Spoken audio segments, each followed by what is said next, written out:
孩子身上是的，但是他有一次失误，原来他是很分析的，这些孩子在哪儿？没有孩子完全没有意识到这些，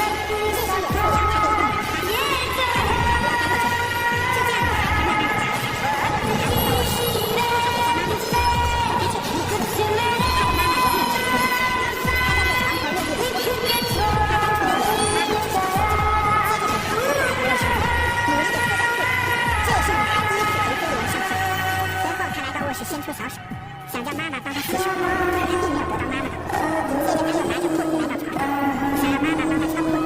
可这次他还是没有得到，他生气的一把将裤子扔到了地上，随后便趴在妈妈的脸上哭喊着，这时提拉米亚从妈妈的手上掉下来，他急忙握住妈妈的手说，这时他突然拿起一条花，记得有一天我是得到梦想，正要和他了解妈妈的历史，弟兄姊妹的手机铃声打断了他，他的头在脚上，他只有是手机，接着他又在床上睡觉，手机拿到了手机，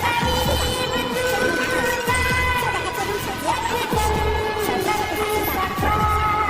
手机却不小心掉到了桌子上，他当时就原来电话是他的，是电话里面的我的电话，我的是妈妈一直的在外面出差，我不知道妻子已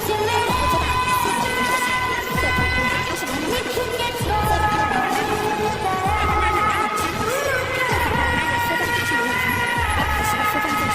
是不满妈妈用口红写下的语言。随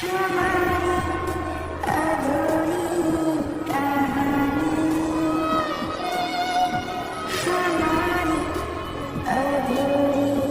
拿着面霜帮妈妈遮挡伤口，剩下的便全部投在了桌子上，但此时卧室里的灯已经开始黄了，女孩急忙去掉伤口，衣服也早已烧掉，她好奇的看着妈妈，不知道这是干什么，接着她用手指触碰了，是妈妈的头发，然后便看到妈妈温暖的心。不知过了多久，女孩回过头，她来到书架上找奶杯，就在她身上去落时，奶瓶从一个马桶掉下来，接着她到厨房找奶杯，而微波炉在那跳着，接着她随着妈妈的奶开微波炉成功使用，10分钟后所有工作人员从她到处打开微波炉时，里面的大奶已经沸腾了，接着是妈妈开了水，将大桶直接放进去，马上就着起来，她用火起把它关了，她什么也没说，很快就快给你烧焦了。接着女孩用力地转开冰箱，将里面的蔬菜一颗颗地拿出来，然后坐进了冰箱里，她完全没有意识到这样做会很危险，慢慢地从里面吐上了外墙，然而这一切体面为她做，不知过了多久，女孩开始用力地挣扎，肆意地使劲向她打开，而她的妈妈却还在床上努力，此时的厨房已经变得一团乱，水池里水也已经漫了，地上就是有一层油渍，然后女孩拿着地上的面包沾着番茄酱就吃了起来，然后又拿着一块面包放在桌子上吃饱之后，她开始完全不自己，地板上到处都是饭后的阿姨，这时她的爸爸跑进来了，她在地上用手将手机扣了，接通后便放在了妈妈的桌上，自己又在旁边不断地对着手机，而这时手机电话的电话线却传到了桌子上，她用力一抓，桌子上的木板却打在了桌子上，随着桌子而那个女孩把电话放下，桌子上的电脑则失了报警，没过多久，她又却发现了自己，此时的房间内已经一片凌乱，女孩随时都会发生危险。这时爸爸又打来了电话，女孩急忙告诉爸爸妈妈还在睡觉，而爸爸却还是没有反应到异常，只是告诉女孩要听妈妈的话，然后就挂断了电话。女孩将散落在地上的阿姨一样，一粒一粒地捡到床位，